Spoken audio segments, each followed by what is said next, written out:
Olá galera, um forte abraço, sejam bem-vindos a mais uma aula na tela. Eu sou o professor Rogério Melo e trago uma aula de História com o seguinte tema, a crise do capitalismo e a ascensão do nazifascismo. Esse é um tema muito importante para que a gente compreenda o que realmente foi essa crise do capitalismo e esse modelo que surgiu, o modelo chamado nazifascismo, aí pelo mundo afora, certo? Nós vamos ver alguns temas no decorrer da aula, que é a crise do capitalismo, características de um regime totalitário, o regime ditatorial totalitário, que é realmente esse nazifascismo, né? A ascensão do fascismo na Itália, o fascismo chega ao poder na Itália, a escalada do nazismo na Alemanha, os ideais do partido nazista, avanços do nazismo na Alemanha, a chegada do Adolf Hitler, principal líder do nazismo, ao poder, o salazarismo em Portugal e o nacionalismo e a guerra civil na Espanha. Esses pontos estão aí resumidamente no decorrer da aula, eu vou tentar falar de forma bem simples, bem prática, para que vocês possam compreender melhor. Pessoal, a crise do capitalismo. É bom que a gente tenha falar um pouco desse contexto para que vocês possam compreender melhor na hora de fazer uma leitura. Esse chamado capitalismo é um modelo econômico que foi ganhando muita força e passou a ser o principal centro desse modelo econômico, os Estados Unidos. Na época, a economia mundial no pós-Primeira Guerra, que essa Primeira Guerra aconteceu de 1914 a 1918, se encontrava muito em crise.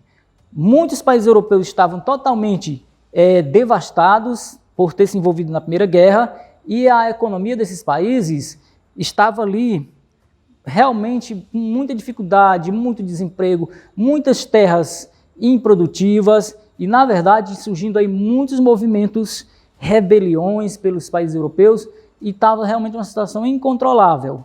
E esse modelo de economia chamado economia liberal capitalista, que era um modelo realmente referência pelos Estados Unidos, começa a ser muito questionado, certo? A partir da metade aí da década de 1920, 1924, a partir daí, os europeus começam a recuperar essa economia e aí vai vendo o quê? Durante todo o período da guerra e alguns anos após a Primeira Guerra, os Estados Unidos lucrou muito com isso porque ele passou a ser o principal fornecedor de todos os produtos que esses países necessitavam. Então, através das exportações, os Estados Unidos se beneficiou muito com isso e enriqueceu muito. Só que o que acontece? A partir começa a recuperar a economia desses países europeus, os Estados Unidos reduz essas exportações por conta de, naturalmente, os países europeus já começam a necessitar menos desses produtos, porque eles começam a recuperar suas indústrias, começam a recuperar a sua economia, e aí acontece o quê? A economia dos Estados Unidos sofre aí um baque. Primeiro, reduz as exportações, naturalmente, o país começa a produzir, as suas indústrias mantêm ali a produção, mas essa produção ela não é absorvida totalmente, não é consumida pela sociedade ali norte-americana, o comércio interno. E aí, gente, começa a ter excessos. Quando você produz algo que não há como ser consumido, naturalmente isso aí causa o quê? Prejuízos.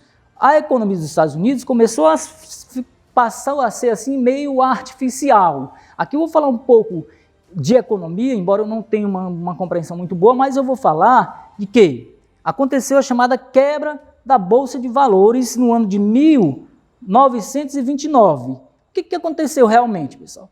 Com essas empresas norte-americanas produzindo em grande quantidade sem ter consumidor, o mercado europeu já não era mais grande consumidor desses produtos, surgiu o quê? As empresas estavam produzindo, só que numa proporção acima do possível de ser consumido. Então, naturalmente, vai gerando aí um problema. E gerou muitas especulações onde as pessoas começaram a investir muito em ações na Bolsa de Valores. Aí a gente falar sobre esse assunto é um pouquinho complexo, mas imaginemos aqui um exemplo. O que é investir em ações em bolsa?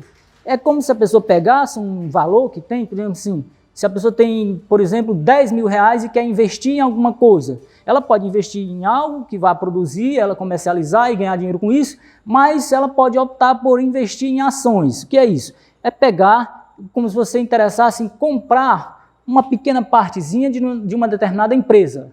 Você seria um acionista da empresa. Se você investe 10 mil reais e essa empresa, ao longo do tempo ali, vai enriquecendo, vai crescendo muito, esses seus 10 mil reais, ele pode crescer, ele pode passar para 15 mil, 20 mil, 100 mil reais, dependendo do crescimento daquela empresa que você investiu em ações nela. Acontece, gente, que se você investe isso e de repente a empresa, ao invés de enriquecer, ela começa a quebrar, o seu dinheiro aplicado na bolsa, ele pode desvalorizar até total, você pode perder. É mais ou menos isso que se caracteriza como investimento em bolsas. Nos Estados Unidos da época, as pessoas começaram a fazer muito isso. Todo mundo investindo em ações. Aconteceu assim, por exemplo, de pessoas de pegar a sua própria casa e hipotecar e investir em ações, porque era um negócio assim maravilhoso. Só que em 1929, no mês de outubro, num determinado dia, já havia uma preocupação com as ações desvalorizando. Então, o que aconteceu? Aconteceu um colapso. Todo mundo começou a colocar as suas ações à venda. Aí você imagine, todo mundo ao mesmo tempo colocando as ações à venda e ninguém comprando. O que aconteceu? Aconteceu um colapso. O sistema travou, parou total. Por quê? Porque as ações despencaram. Se só tem gente vendendo, não tem ninguém comprando, então perde valor. Se você está vendendo uma coisa e não tem quem compre, então é isso que aconteceu. Resumidamente, a quebra da Bolsa de Valores foi isso. Todo mundo que tinha ações colocou à venda, que era um negócio assim meio fictício, todo mundo tinha determinados valores, muitos assim, era milionário em ações, se viu quebrado, sem nada, porque as ações, a Bolsa de Valores perdeu totalmente o valor. Então as pessoas começaram a entrar realmente em desespero. Bancos faliram, empresas faliram, pessoas que tinham milhões em ações faliram totalmente. Então nessa época, inclusive, aconteceu um grande surto de suicídios nos Estados Unidos por conta da chamada crise, a quebra da Bolsa de Valores de 1929. Gente, só que isso não gerou efeito apenas para a sociedade norte-americana dos Estados Unidos, gerou efeito no mundo todo. Então é como se o sistema capitalista liberal dos Estados Unidos entrasse aí em conflitos e as pessoas passassem a não acreditar mais nesse modelo econômico, certo?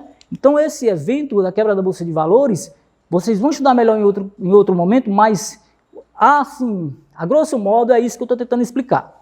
Então esses efeitos, o governo Franklin Roosevelt, ele se elegeu e ele lançou em 1933 um modelo econômico, um projeto econômico para tentar salvar a economia dos Estados Unidos, onde ele estabeleceu várias medidas. Esse plano chamado New Deal era o quê?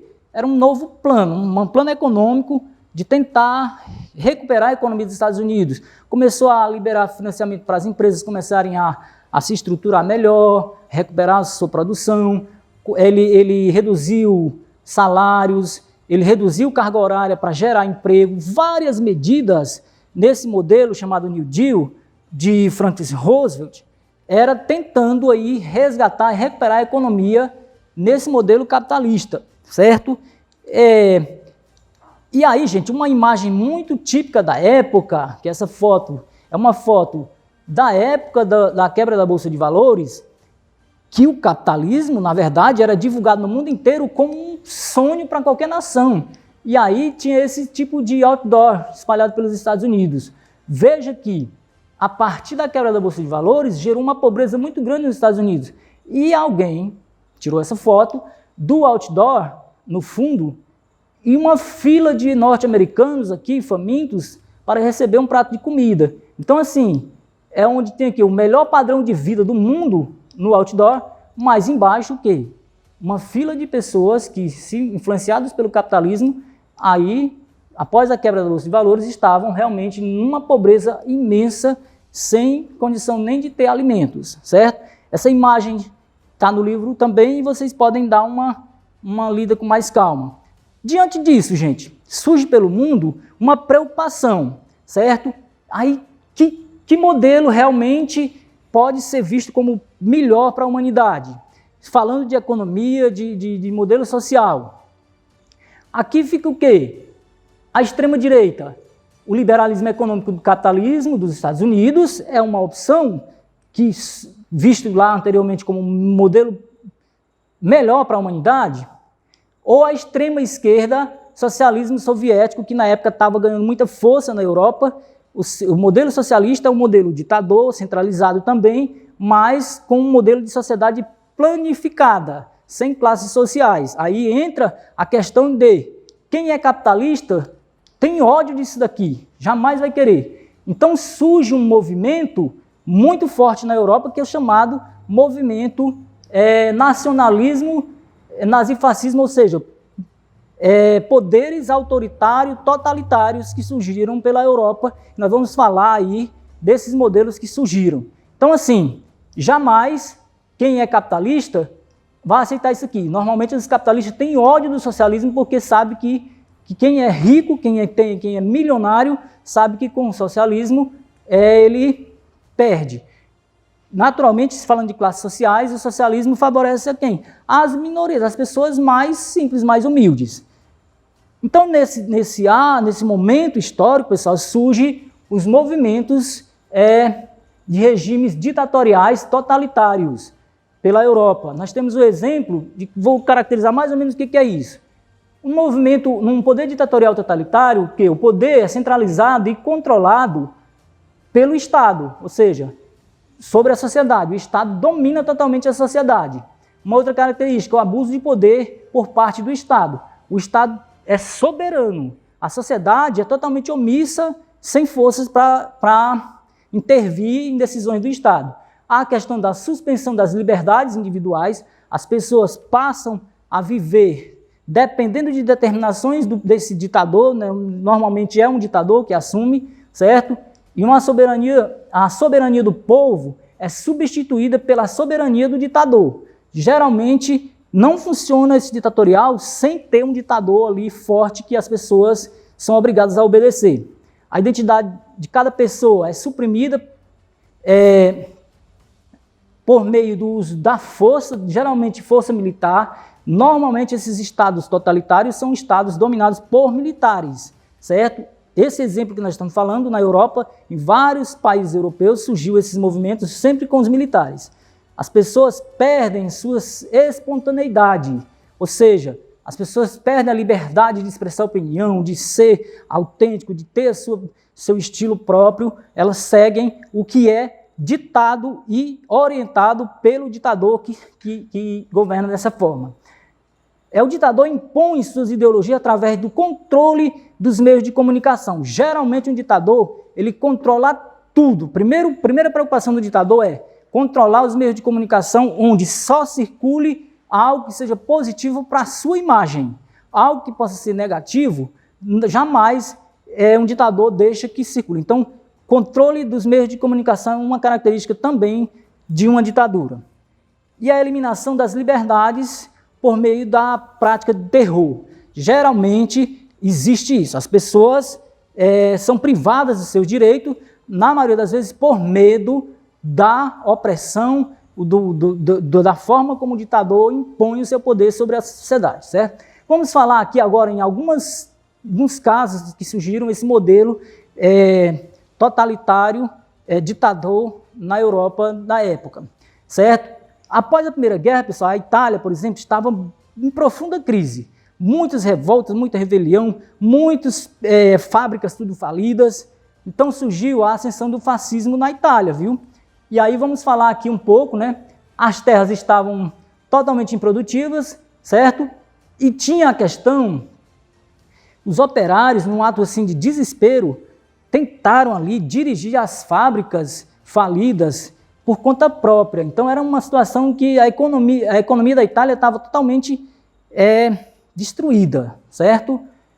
O povo começa a seguir, começa a surgir então os movimentos de esquerdas inspirado no modelo soviético.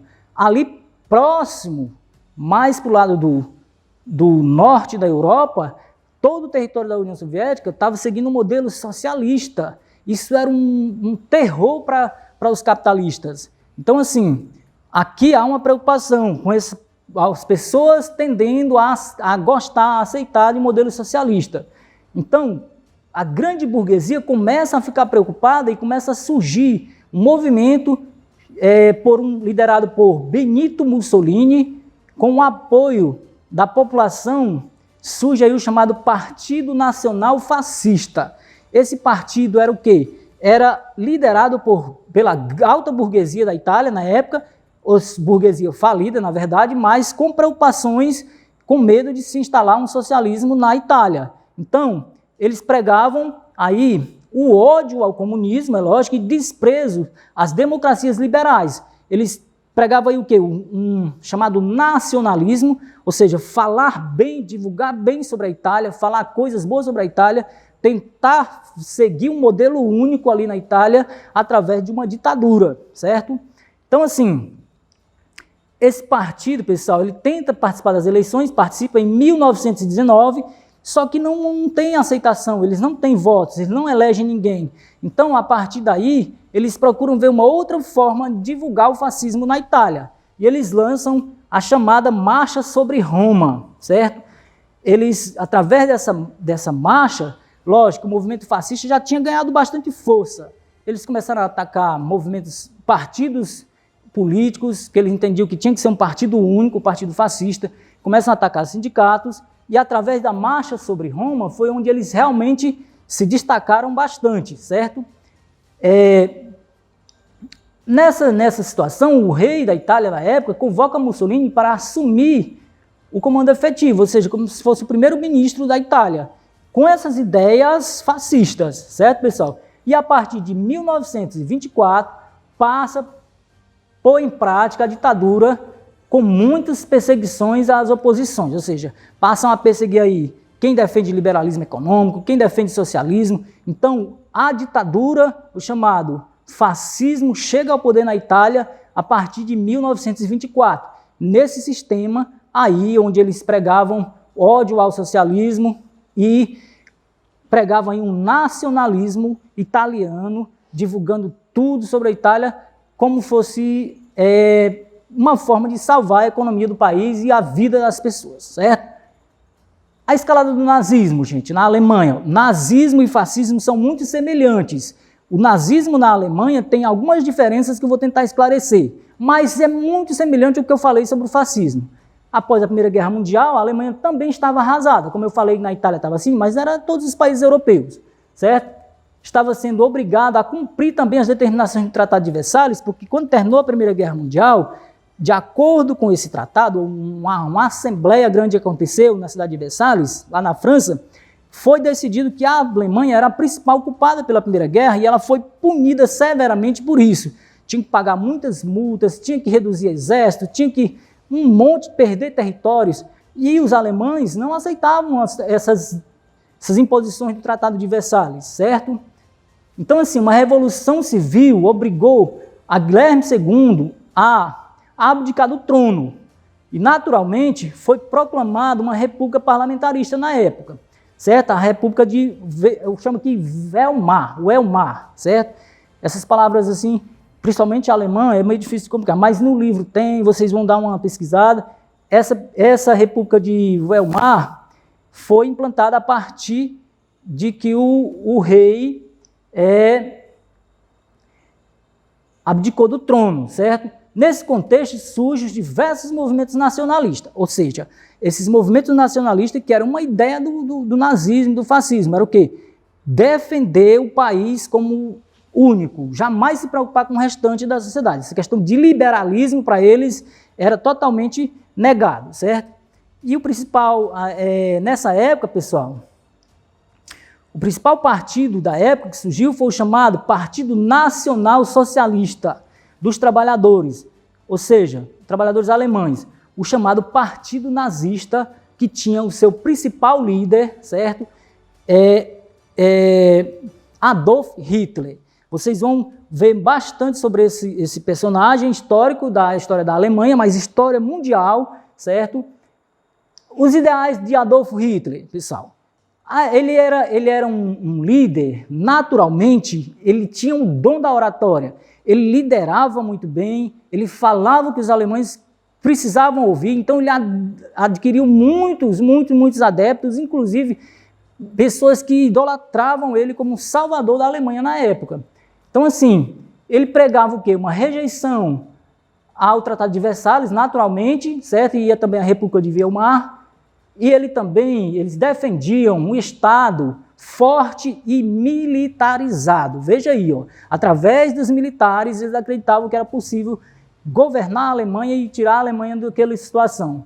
A conquista do espaço vital, eles entendiam que a partir desse Estado forte, era possível ampliar os territórios da Alemanha, dominar territórios de acordo com as suas necessidades, que eles entendiam como necessárias para crescer a Alemanha, certo? A formação de uma raça superior ariana, essa é a principal diferença do fascismo para o nazismo. Eles entendiam que a raça ariana era uma raça superior, então eles se preocupavam aí, a partir daí, em selecionar a sociedade alemã, levando em conta a raça ariana, porque eles entendiam que era uma raça superior, e eles começaram a eliminar os povos inferiores. Olha só a compreensão deles. Eles tinham a noção de que, eliminando as raças inferiores, iriam ter uma raça, uma Alemanha superior no mundo.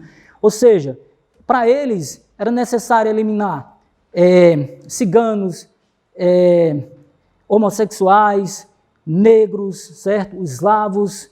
Eles tinham principalmente uma rejeição, um ódio imenso por judeus, certo? Então eles passaram a perseguir, eles achavam que tinha que eliminar todas essas minorias sociais, chamadas minorias sociais não. Para eles, a raça superior era a raça ariana e tinha que ter uma Alemanha somente com a raça ariana. Essas outras raças teriam que ser, esses outros povos aí, tinham que ser eliminados para que a Alemanha se tornasse superior no mundo todo. Esse avanço do nazismo se dá, pessoal, em 1932. Os nazistas tentam derrubar o governo, certo, na região da Baviera, certo, e eles não conseguem. Nesse evento foi fracassado. Eles foram, pessoas ligadas a esse partido foram presas, inclusive Adolf Hitler fica preso em um determinado período lá de 9 meses, e ele escreve nesse período o livro Mein Kampf, quer dizer o quê? Minha luta. Ele escreveu esse livro e, como ele era muito inteligente, todas as ideias do nazismo foram colocadas nesse livro, que passou a ser muito lido depois pelos alemães e, naturalmente, foram aí se tornando cada vez mais fã desse grande líder chamado Adolf Hitler. Certo, pessoal? Então, assim, através do livro, ele começa a pregar defender essas ideias nazistas que foi sendo muito aceita por boa parte, principalmente da classe burguesa alta da Alemanha, que foi apoiando isso, certo? E eles chegam ao poder, pessoal, o nazismo chega ao poder após 1929, com a quebra da Bolsa de Valores, em Nova York, são suspensas os créditos para os países europeus. Houve, então, um agravamento da crise, né, na Alemanha, assim como em todos os países, naturalmente. À medida que a crise aumentava também a aceitação do nazismo como um modelo para a Alemanha. Muitas pessoas viam ali uma salvação para a Alemanha, certo? E em 1932 o Partido Nazista consegue eleger o maior número de deputados. Olha só, a partir de um fracasso do capitalismo, eles veem que realmente a salvação para a Alemanha é esse modelo nazista pregado por Hitler. Em 1933, Hitler é nomeado a chanceler, ou seja, a ser o chefe do governo alemão, certo? Logo depois houve um incêndio no prédio lá do parlamento alemão, lá onde os parlamentares se reuniam, e aí dizem que esse incêndio pode ter sido um incêndio criminoso e foram culpados. Eles entendiam que ali tinha sido quem? Os socialistas que tinham cometido esse incêndio, certo? Então ali eles começam a ganhar cada vez mais adeptos no movimento, e essas medidas, pessoal, em 1934, o presidente morre e Hitler passa a ocupar 2 cargos aí ao mesmo tempo, certo? O de chanceler e o de presidente. Então, é tudo que o Hitler queria, era chegar a esse nível, a esse poder. Então, nessa época aí, os nazistas chegam ao poder lá na Alemanha, e esse modelo nazismo, vocês vão estudar de uma forma melhor num capítulo específico sobre isso, mas o modelo nazista era basicamente isso, certo? Vamos falar do salazarismo, que é um modelo semelhante, muito parecido com o fascismo, com o nazismo, em Portugal, certo?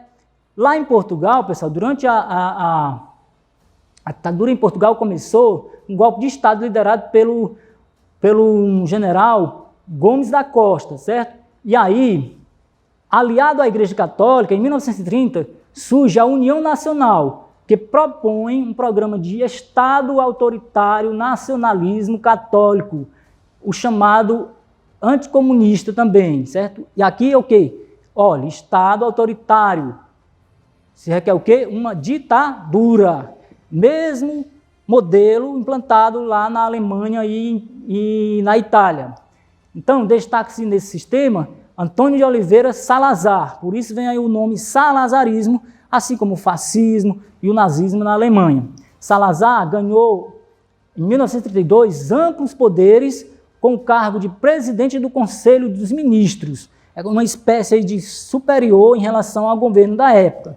Em 1933, Salazar outorga uma nova Constituição, dando início a um regime totalitário lá, autoritário, semelhante ao nazismo e o fascismo da Itália, da Alemanha, certo? No mesmo ano, Salazar criou, olha aqui, a Secretariado de Propaganda Nacional, SPM, com o objetivo de quê? De controlar a imprensa e a liberdade de expressão das pessoas. Mais uma vez, sempre um ditador se preocupa com isso, com o que vai ser divulgado nos meios de comunicação. Ele precisa controlar isso para não deixar circular nada de informações que possa desagradar o poder autoritário dele. Nesse período, foram criadas milícias nacionalistas juvenis. Gente, existia uma preocupação até em educar as crianças para esse modelo. Então, isso aqui eram tipo escolas formando as crianças a seguirem esse modelo, esse sistema. E o salazarismo foi um dos que mais durou, de 1933 até 1974, foi o mais longo regime totalitário na Europa Ocidental da época, certo? Então, assim, vemos aqui agora, na Espanha, aconteceu também uma coisa semelhante.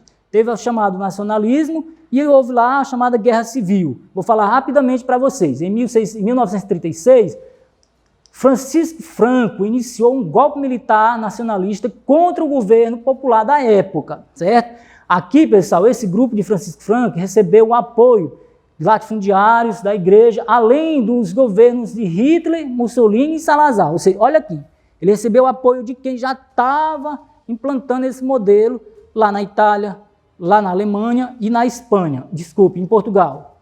Então aqui, na Espanha é semelhante, a gente vai acabar repetindo as coisas se for falar detalhes sobre esse modelo, certo? Então os republicanos receberam apoio de quem? Dos socialistas, certo? Ou seja, da União Soviética. E surgiu aí uma disputa entre esse pessoal que defendia esse modelo mais fascista, nazista, e os republicanos que defendiam o modelo socialista, soviético. Então, na Espanha, não teve como. Houve aí uma guerra civil mesmo entre os espanhóis.